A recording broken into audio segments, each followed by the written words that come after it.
Iniciamos mais um Elg Você, o nosso programa sempre com muita informação e conteúdo com credibilidade. E hoje o nosso programa está delicioso. Dei uma olhadinha na nossa volta no Roots Café.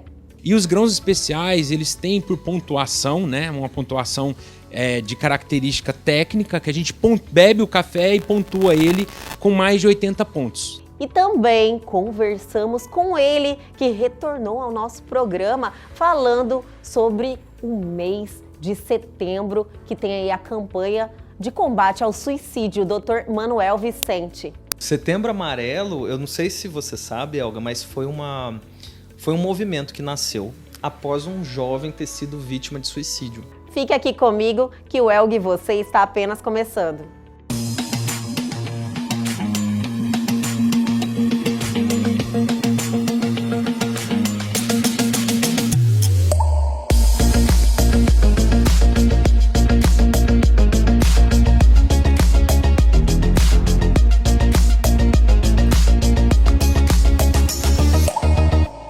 E hoje é quarta-feira, é aquele dia mais que especial porque eu posso falar de pessoas e acontecimentos daqui. Chegou a hora do nosso quadro Você em Evidência.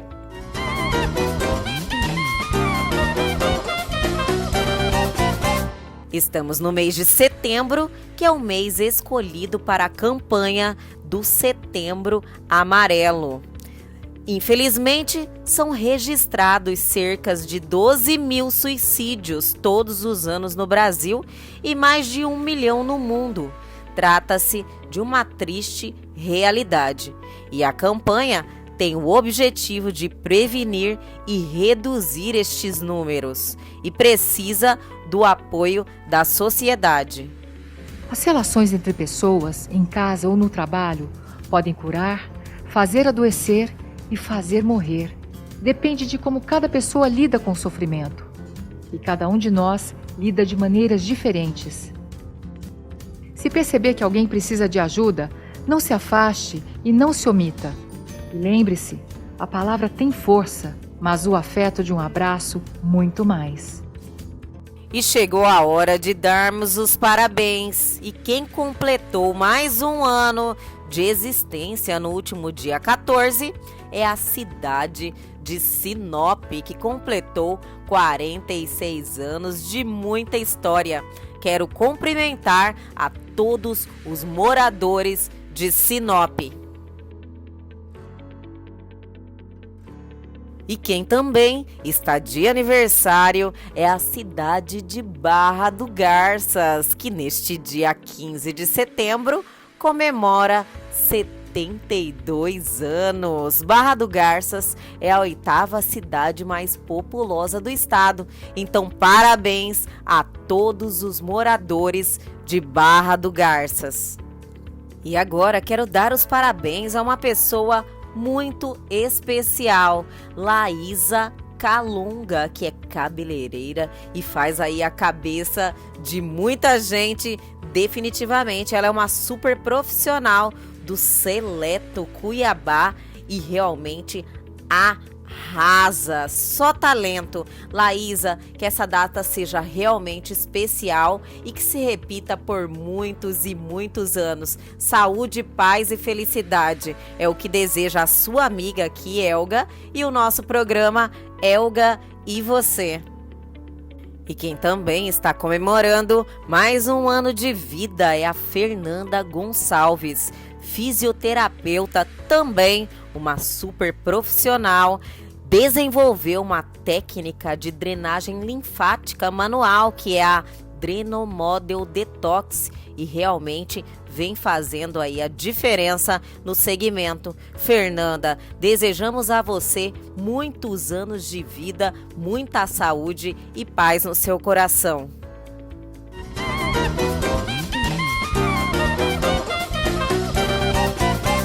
E aí, se atualizaram de tudo que aconteceu aqui em Cuiabá e Mato Grosso, no nosso quadro Você em Evidência, mas continuem aqui comigo, que logo na sequência, uma super matéria no Roots Café. Vamos falar de café?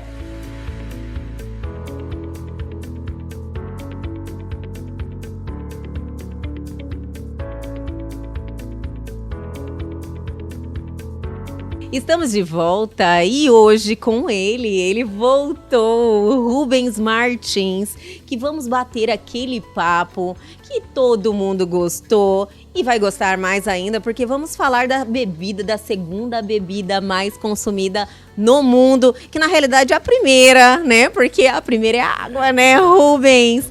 É um prazer estar aqui com você novamente. Eu quero que você saiba que o nosso bate-papo que nós tivemos antes lá no estúdio foi uma repercussão assim maravilhosa, que eu já sabia porque as pessoas realmente amam café. Olá, obrigado. É um prazer ter vocês aqui, Elga e toda a equipe aqui na nossa torrefação e na nossa cafeteria, para falar de café e mostrar um pouco mais sobre o mundo, né, dos cafés especiais. Realmente é um assunto maravilhoso. O Rubens nos convidou para mostrar como é que é feito a torrefação, né, Rubens? Então, a torra do café. Na realidade, vamos dar uma rememorada em tudo que nós falamos lá, porque aqui são grãos especiais, né, Rubens? Isso mesmo. A nossa torrefação tem por característica trabalhar com grãos especiais. O que são grãos especiais? São grãos que têm um manejo, né? Uma colheita seletiva, uma seleção dos grãos, os tratos culturais, o pós-colheita, extremamente críticos e bem cuidados para que a gente tenha um café de excelente qualidade. E os grãos especiais, eles têm por pontuação, né? Uma pontuação de característica técnica, que a gente bebe o café e pontua ele com mais de 80 pontos. Quem define isso é a SCA, que é a Special Coffee Association, que classifica cafés especiais no mundo, e no Brasil é a BSCA. E nós, da Roots Coffee, nós só trabalhamos com cafés especiais acima de 85 pontos.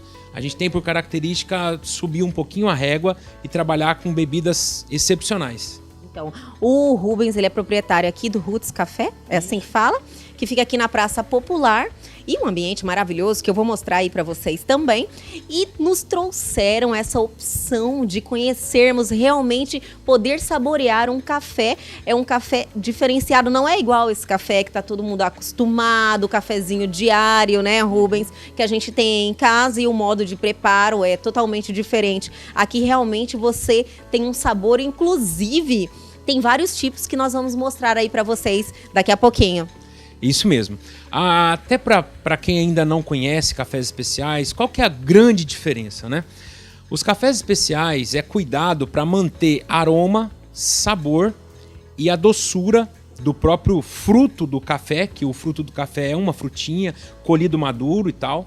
Então a gente preserva isso em toda a cadeia. O produtor faz o trabalho dele muito bem feito, faz uma colheita seletiva, né? O transporte é bem feito, a gente armazena o café com temperatura controlada, e isso faz com que, quando a gente faz uma torra adequada, que depois a gente vai falar um pouco mais sobre a torra, né, uma torra mais clara, média, controlada por um software bem tecnológico, sabendo o que a gente está fazendo, a gente deixa esse café com a doçura bem superior e com as notas de origem em evidência. Se o café tem nota de mel, você vai encontrar uma nota de mel na xícara, do próprio grão, não é nada artificial, né?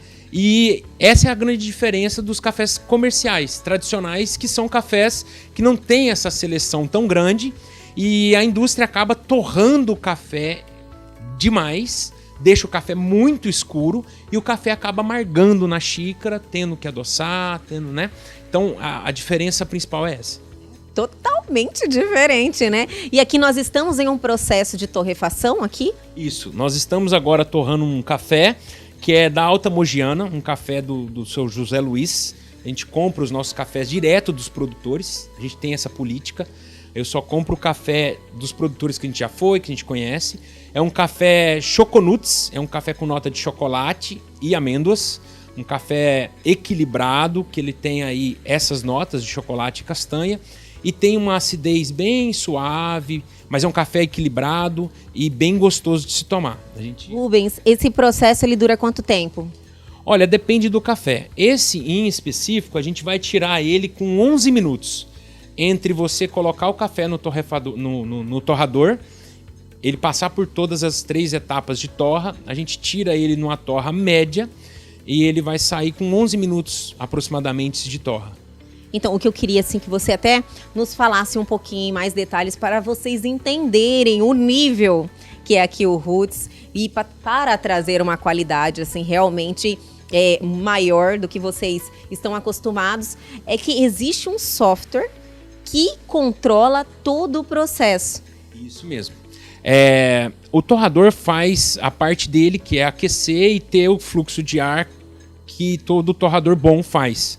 Porém, esse torrador nosso, ele tem vários sensores de temperatura e de fluxo de ar, que a gente tem um software que a gente controla esse fluxo de ar e essa temperatura, tanto do grão, da exaustão, para que a gente tenha eficiência na torra.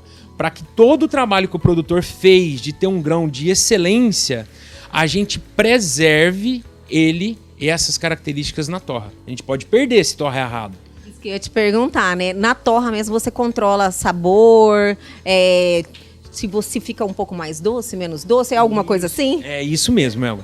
O que acontece? A gente não consegue acrescentar nada na torra. O que vem no grão, né? No grão verde, a gente vai fazer o quê? A gente vai exaltar o que já tem lá. Como a gente não adiciona zero, né, nada, é só café, 100% arábica, na torra a gente consegue deixar o café mais doce, a gente pode deixar o café menos ácido, mais encorpado, menos encorpado. Depende do café e de como a gente conduz a torra no software que manda os comandos para o torrador. Maravilhoso, né, gente? E agora vamos mostrar alguns tipos, Rubens? Vamos falar de café. Então vamos lá.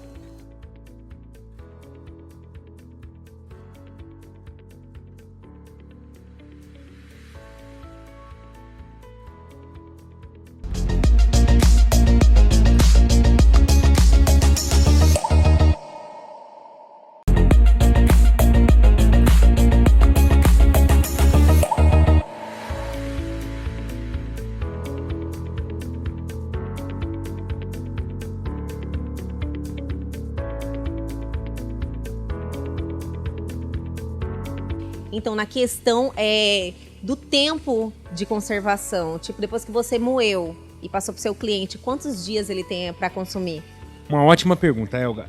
Quando a gente torra o café, ele tem um ano de validade, né? Isso é determinado pela Anvisa, o órgão que regulamenta isso. Então, o café, ele não perde as suas qualidades, né, de saudabilidade dele, do produto em um ano. Porém, os cafés especiais, a gente coloca assim, já em pote e ele vem vedado. E a gente coloca na embalagem aqui, ó, melhor degustado em até 60 dias. Ou seja, você pode beber esse café daqui 6 meses. Com certeza ele vai estar bom. Porém, aroma e sabor, ele vai estar muito em evidência até 60 dias. Então... Que bom, você informa o cliente, né? Não que ele perca... Tipo, não pode consumir mais, passou da validade, tem até um ano, mas o sabor maravilhoso, em 60 dias, né, Rubens? E tem aumentado muito, tá? É o que a gente... Pessoas que curtem cafés especiais, tem um moedor em casa, compra em grão. A gente tem vários clientes que chegam aqui, compra os potes em grão e leva para casa. Essa é uma tendência mundial, Elga. É um caminho sem volta. Europa e Estados Unidos já fazem isso. Tá? Moem seu café em casa. Compra o café na cafeteria e moe em casa. Nós havíamos conversado sobre isso na primeira entrevista lá no estúdio, que essa tendência, ela veio para ficar, né, Rubens? É isso aí. A gente tem um mercado dos vinhos, que é um mercado muito maduro, né? Já se sabe quais são os melhores, aí cabe discussão e o sabor de cada um. O mercado de cervejas artesanais está aí, né? Não é algo momentâneo. Né? E a vez do café, já faz 20 anos que se fala em cafés especiais. No Brasil, vamos falar mais intensamente, 5 anos que se fala em cafés especiais. E esse é um mercado que só cresce, graças a Deus. Por quê? Porque leva muito mais sabor e qualidade para a xícara. E é a bebida do nosso dia a dia, né? Quem consome esse café, é difícil voltar atrás no tradicional? Olha, tem até um livro. Tem até um livro que se chama Paladar Não Retrocede. Para não falar que eu tô mentindo, tá? Para quem realmente começa a degustar os cafés especiais e nota, né, as notas, o aroma, a sutileza da bebida, é difícil demais você conseguir tomar um café tradicional de novo.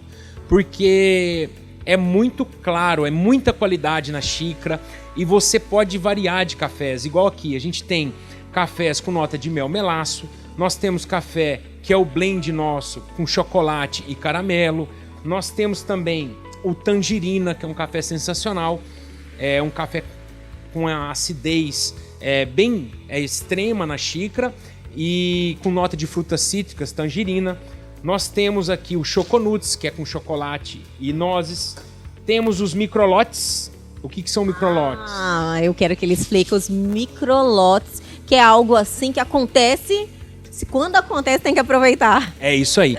Microlotes, pessoal, são pequenos pedaços da fazenda em que o produtor consegue ter um café com nota muito alta, um café muito delicado, e é algo que ele consegue sempre ou geralmente em pequena quantidade. Então ele vende uma saca daquele café, 2, é difícil até para você comprar. Tanto é que o microlote a gente embala numa embalagem menor, tá? Por quê? Porque, por exemplo, agora nós temos um microlote com nota de pamonha de milho verde e um de garapa com gengibre. São notas do próprio grão. Porém, quando esse café acabar, pode ser que eu consiga comprar ele, ou pode ser que não. Eu tenho que pôr um outro microlote de uma outra nota diferente. Esse é o legal. Você vai sempre beber cafés diferentes. Muito diferente, né, gente? E agora? Qual que é o processo aqui? Agora já finalizou, Rubens? Isso. Agora a gente finalizou uma torra, né? Um lote de torra. Agora a gente espera o café esfriar. Depois do café frio, a gente deixa ele desgaseificar. Ele libera CO2 e alguns gases por 3 a 5 dias. A gente vai embalar nos nossos potinhos e a gente sela ele e desce para venda ou para o nosso uso na cafeteria para servir para vocês. Viu, gente? Tudo isso acontece aqui no Roots Café, na Praça Popular. Todo esse processo, todo esse cuidado para trazer sabor, né, Rubens? É isso, eu espero que vocês se desafiem a beber cafés especiais, que realmente é um mundo sem volta, eu costumo dizer. Por que um mundo? Porque tem muitos cafés e muitos sabores diferentes. Uma coisa que a gente não falou aqui são as regiões, né? Um café da Alta Mogiana de São Paulo, ele tem características. Um café do sul de Minas, ele é um café que vai ter notas mais cítricas, um café mais suave. Um café do Cerrado Mineiro é um café que tem notas mais achocolatadas, que a gente chama de terroir, que são as características microclimáticas de cada região. A gente vai ter, cada região vai ter um tipo de café. Você do lado, minha gente. Você tem um e-commerce, pode falar sobre isso? Sim, nós atuamos em várias frentes, né? Nós temos os cafés na loja, nós temos os cafés em parceiros, Primavera do Leste, Sorriso, Sinop, tem cafeterias que usam nosso café, a gente torra para as cafeterias usarem nossos cafés. Nós temos em breve, isso é novidade, um spoiler aqui. Olha, adoro! É spoiler mesmo, tá? Viu? Então, exclusivo para nós, viu? A gente preste atenção. Em breve a gente vai ter toda a nossa linha de cafés em pote, os nossos drip coffees, que a gente vai falar logo logo, cápsulas no mercado de Cuiabá, né? Para que o cliente tenha mais acesso a ele e vai no supermercado encontrar o nosso café. E nós temos o e-commerce, que é o rootsaçaicafé.com.br, aonde a gente entrega para o Brasil todo. Todos os cafés e alguns diferenciais que a gente tem. Doces, biscoitos que a gente faz em loja. Então é legal. Olha que legal, minha gente. Olha, e agora eu quero que você nos fale aqui como é que funciona. Já traz ele prontinho.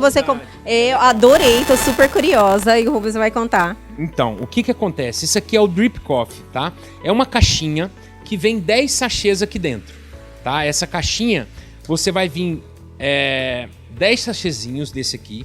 Ele vem vedado, né, com alumínio. E aí você vai... É uma monodose, tá? Você vai abrir o sachê, tem um lugarzinho para você abrir. E ele vai vir já um filtro com café moído lá dentro. Então, só para tirar aqui, para exemplificar para a galera, você abre, ele já vem picotado. Olha a facilidade, hein, galera? Só puxar. Quando você abrir, o seu café já está aqui dentro, prontinho para ser coado.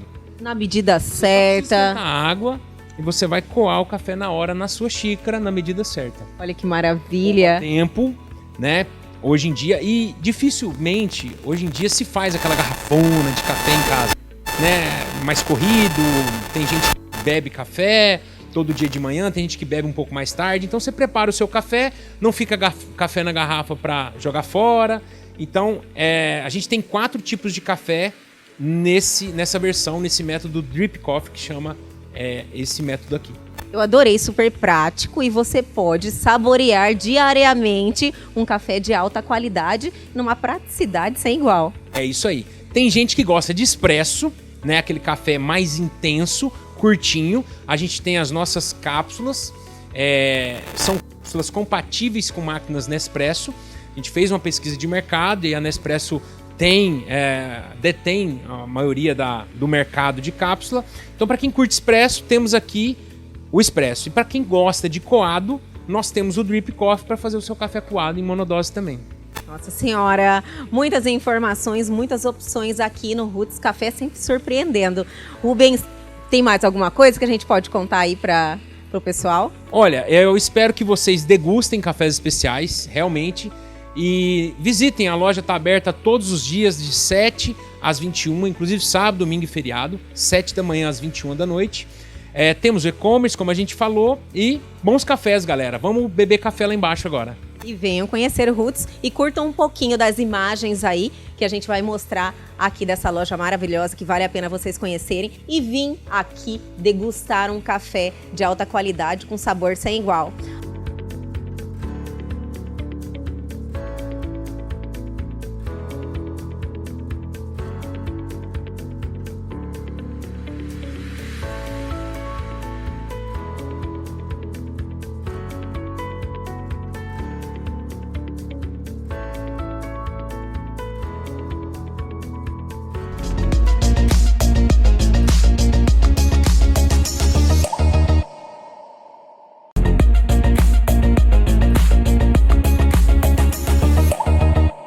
Voltamos e agora no nosso programa estamos aqui novamente atendendo a pedidos, porque ele é maravilhoso.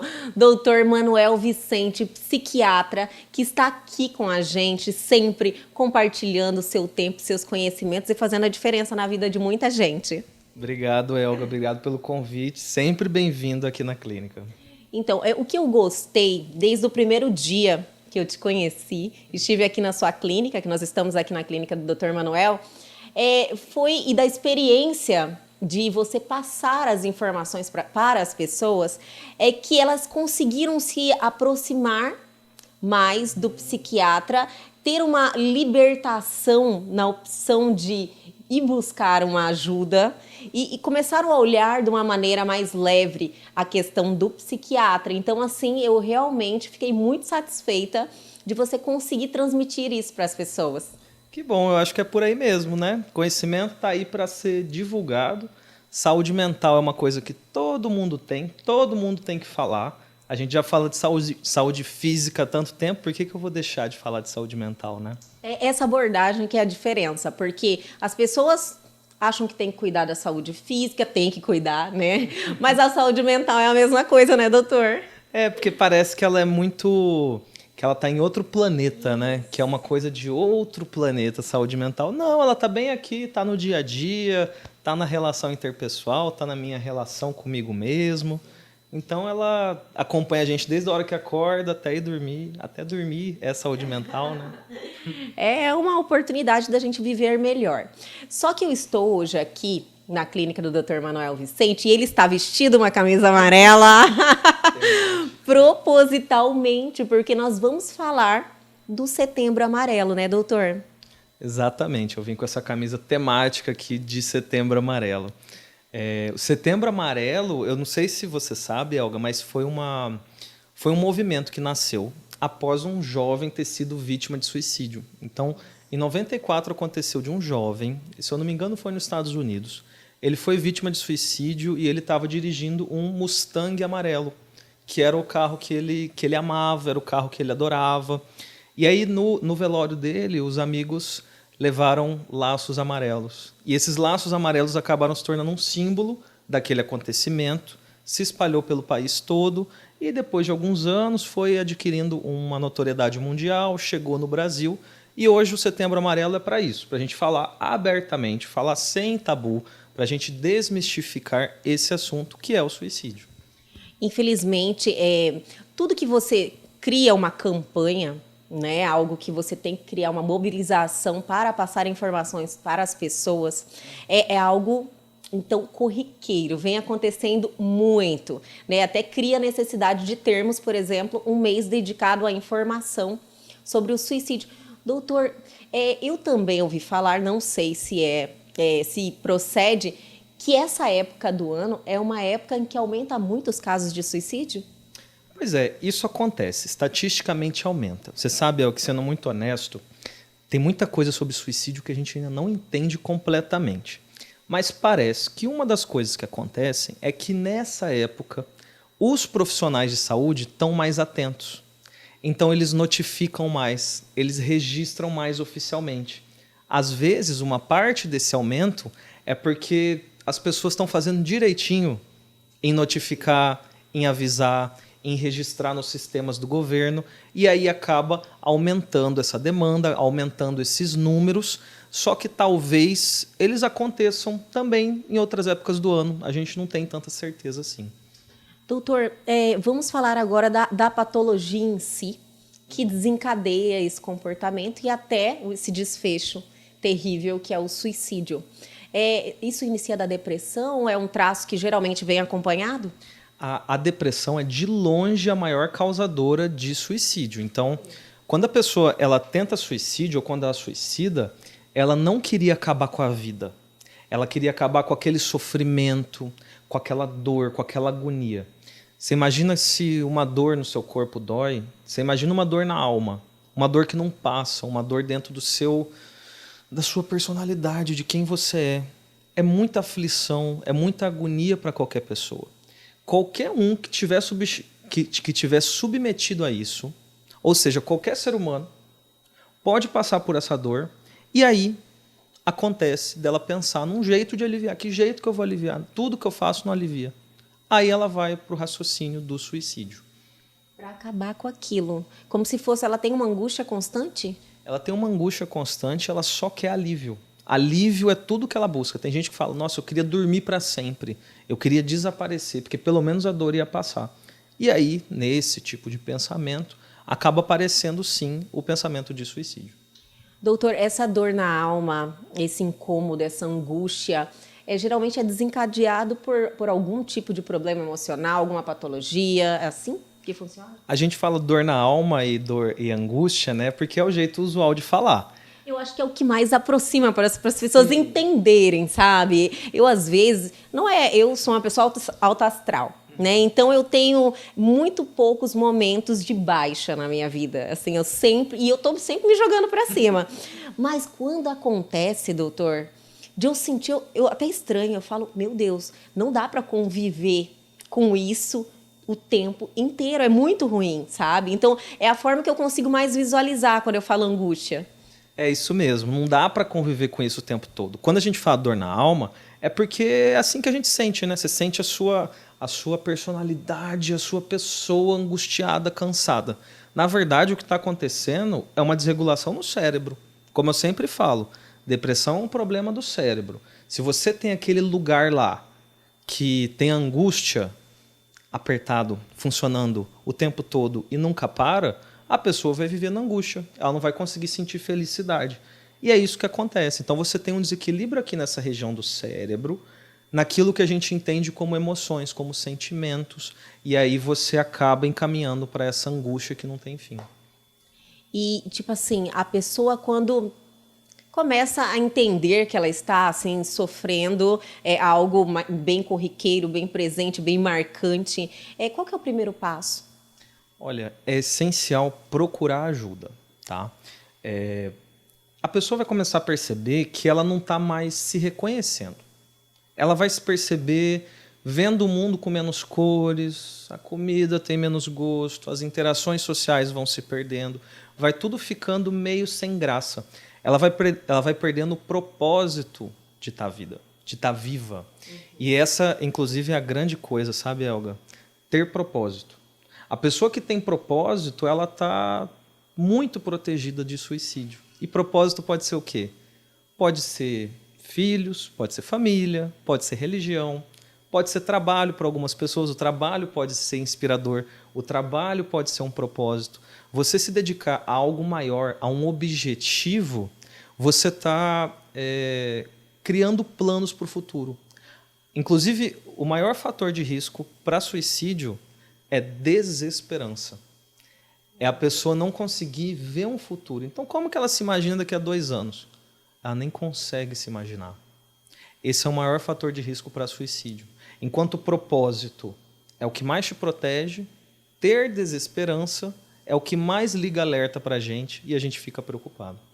Então, as pessoas têm que estimular as pessoas a olharem mais para o futuro, fazerem planos, né?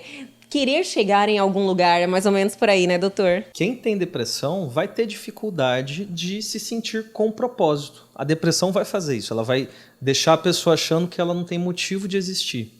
Então a gente precisa construir propósito antes do adoecimento. É a primeira prevenção.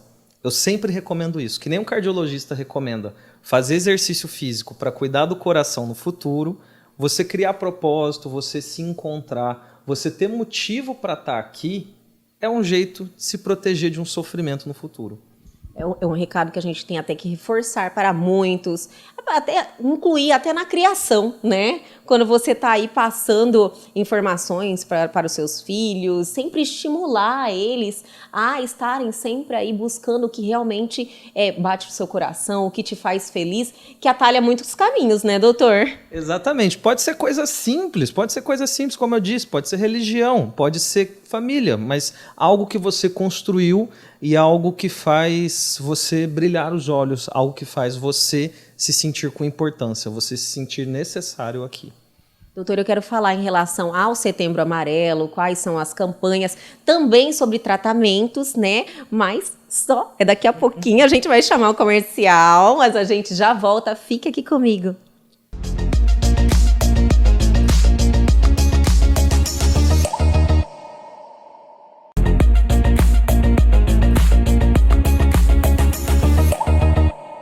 Estamos de volta aqui com ele, Dr. Manuel Vicente, com um assunto assim muitíssimo interessante, doutor, passando informações sobre suicídios, sobre como identificar também, né? A gente estava conversando aqui no intervalo e ele me falou que a maioria das pessoas que cometeram suicídio manifestaram isso para alguém, né, doutor? Sim, a maioria das pessoas falam, antes de cometer, elas falam alguma coisa muito subjetiva, sabe? É tipo, são frases de alerta. Então ela fala, eu vou sumir, eu vou desaparecer, vocês vão se ver livres de mim, eu vou deixar de ser um fardo para vocês. Então ela fala essas frases que sugerem uma ideia de suicídio. Em 50% a 70% dos suicídios, essas pessoas falaram para alguém. Ou falaram para o profissional de saúde, ou falaram para alguém da família, para algum amigo, mas elas comunicaram. Por isso que, no fim das contas, é uma causa de morte que é prevenível. É possível fazer coisas, é possível tomar ações para se precaver desse desfecho.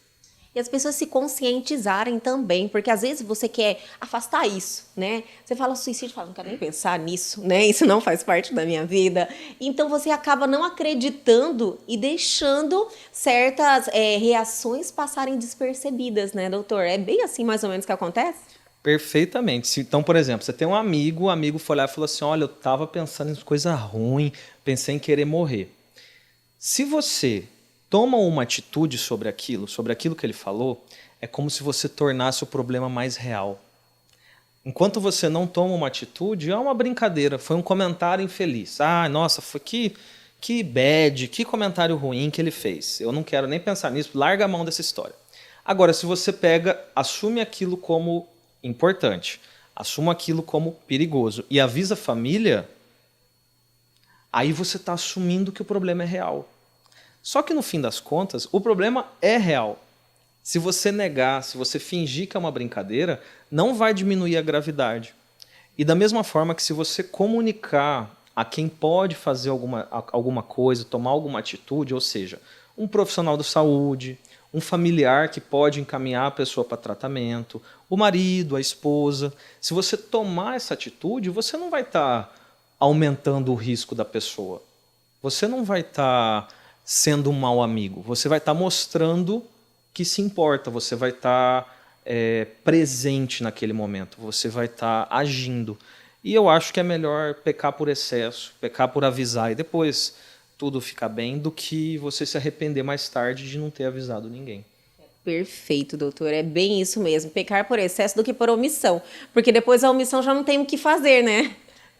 Com a omissão não tem o que fazer. E, por exemplo, às vezes eu recebo mensagens de adolescentes. Às vezes é um adolescente que tem um amigo, que também é adolescente, que falou pro grupo ali, falou assim, nossa, eu estou pensando em suicídio, eu estou tendo uns pensamentos ruins.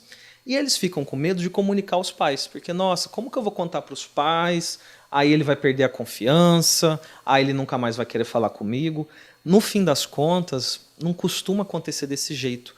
Quando você conta para quem é responsável, essa pessoa toma uma atitude e leva para tratamento, a tendência é que depois a pessoa pensa, ela vai lá, entende, nossa, vocês estavam preocupados, vocês queriam o meu bem. No fim das contas, a maioria dos desfechos é assim. No fim das contas, a pessoa entende que foi para ajudar ela, sabe? É difícil uma tomada de decisão para um adolescente, né? Assumir essa responsabilidade, chegar e comunicar uma situação dessa. Tem aquela questão o comprometimento da amizade, né? Como o senhor mesmo falou, mas é difícil. Eu fiquei com uma curiosidade antes de nós entrarmos em tratamentos, em relação à campanha também. O suicídio, existe uma faixa etária que é mais marcante, assim, por exemplo, acontece mais em adolescente, em pessoas mais velhas? Existe algum marco assim em relação à idade? O principal são adultos jovens, né? Então são jovens ali no final da adolescência e adultos mais jovens, com seus 25, 30 anos. Só que a gente tem visto cada vez mais aumentar a taxa de suicídio também entre idosos. Então pessoas com idade mais elevada. E é complicado porque, como você está falando de um idoso, se ele tiver uma tentativa, então, por exemplo, ingerir uma medicação ou algo assim, o corpo é mais frágil. Então a tendência é que as consequências sejam piores, os desfechos são piores. O jovem ainda tem a vantagem de ter o corpo mais forte, então acaba sobrevivendo a essa situação, né? Mas o idoso não. O idoso a gente tem que ficar bastante atento com a depressão no idoso por causa disso. Nossa senhora, você acha que uma pessoa nesse momento da vida já está assim tão esclarecida, né? Já viu tanta coisa e que realmente quer mais viver. E isso aí foi algo que me surpreendeu. É aquela sensação de desesperança. Volta para aquela história da desesperança. Se o idoso perdeu o propósito, se ele já está achando que ele já está nas últimas, que já vai morrer, ou que algo assim já está abandonado pela família, não tem mais uma ocupação, se aposentou, ele perdeu o propósito. Até teve um caso, né, doutor, de um artista, né, famoso, que é idoso, que se suicidou, inclusive deixou uma carta também falando justamente disso que o senhor está falando. Sim, quando a pessoa não se encontra, ela aumenta os riscos de acabar com esse desfecho. Mas agora vamos falar de esperança, tratamentos, né? E para alertar todo mundo que talvez sentiu algo assim na vida, que busque, lute contra isso, né? Que eu acho que realmente a vida sempre vale a pena. E falando nisso, doutor, como é que são os tratamentos? Como é que é? Vamos dar o primeiro passo? É com medicamento? É com terapia? Como é que funciona? Olha, se a pessoa está tendo um pensamento de suicídio, então, ou de querer morrer, ou de querer sumir, ou algo assim, a melhor coisa que tem é procurar um médico psiquiatra. Porque se tem esse tipo de pensamento, a depressão já está mais grave. A gente não pode falar que é um quadro leve mais. Então ela vai procurar o psiquiatra vai avaliar e vai coordenar um tratamento junto com a psicóloga, junto com o psicólogo. Então a gente tem que fazer essa abordagem multidisciplinar, entender o que está acontecendo com a pessoa e provavelmente ela deve precisar de remédios e os tratamentos têm ótimos resultados. Essa que é a verdade. Setembro Amarelo a gente fala de suicídio, mas tem que falar do suicídio como algo que dá para prevenir. A gente não faz campanha de trânsito consciente para prevenir acidente de trânsito? A gente também faz o Setembro Amarelo para prevenir suicídio. É esse que é o objetivo. Então, eu achei muito interessante, né, termos um mês dedicado a isso. E o Setembro Amarelo, ele fala abertamente em relação a essa problemática, que é algum traço marcante, e também traz muito conhecimento e informação, né, doutor? Eu acho que o grande propósito dele é colocar esse tema. Então, a pessoa pensar nisso ou tentar suicídio, ela é um ser humano. Isso faz parte da vivência humana. Todo ser humano está passível de se ver nessa situação. Todo ser humano está passível de ter câncer. Todo mundo pode ter um problema de saúde. O suicídio é mais um problema de saúde que acontece. Então você, quando pede ajuda, você não é um fardo. Não se veja como um fardo. Se veja como um ser humano que está sofrendo. Seres humanos têm isso, sofrem e precisam de ajuda. Doutor, onde a gente pode buscar mais informações? Eu sei que a campanha é algo que está na TV, internet. O senhor está fazendo alguma coisa no seu Instagram, nos seus veículos, para a gente ter mais informações e também poder propagar. No meu caso, eu também quero ajudar a dar essa visibilidade, né? A gente colocar aqui nossos telespectadores mais bem informados.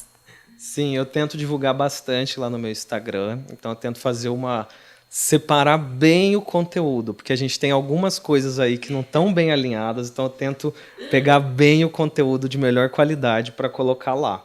A Associação Mato Grossense de Psiquiatria também está com uma campanha muito legal de Setembro Amarelo, então está realizando também lives, eventos durante esse mês para fazer essa conscientização. E o CVV, eu acho que é um grande instituto, sabe? É uma grande organização que protege muitas pessoas do desfecho final. Então é um local onde você pode ligar e pedir ajuda. Você pede ajuda lá na hora, então a pessoa está no momento de crise, ela pode ligar no CVV e conversar. Eu acho que é uma ótima forma de intervir de um jeito barato, acessível, que qualquer um pode entrar em contato. Um super recado, a gente sempre vê propaganda do CVV, né? E olha, é algo que salva vidas mesmo. Doutor, não veio uma live aí, alguma coisa nesse sentido? Ele faz muitas lives, gente, no Instagram, que são, assim, realmente fantásticas e que a gente realmente traz um conhecimento. E o senhor está aí passando informação de graça, né, doutor? Gente, isso é propósito, né, Olga? Esse é o seu propósito? Esse é um grande propósito que eu tenho. Eu tenho esse propósito de levar conhecimento. Eu acho que ele tem o potencial de transformar muita coisa. E traz mesmo, transforma mesmo. E por isso que a gente volta aqui, viu, doutor Emanuel? Logo, logo vocês vão ver doutor Emanuel falando de mais um tema, né? Vamos escolher um tema aí. O doutor Emanuel já falou de bipolaridade, já deu uma explanação em relação ao que é ser psiquiatra e sobre a função e N fatores, tratamentos, modernidade. E daqui a pouco a gente marca mais um tema. Vamos pensar em alguma coisa e vamos conversar sim, Olga. Sempre é um prazer estar aqui com o senhor. Obrigada por nos receber tão bem assim, tá? Obrigado, até a próxima.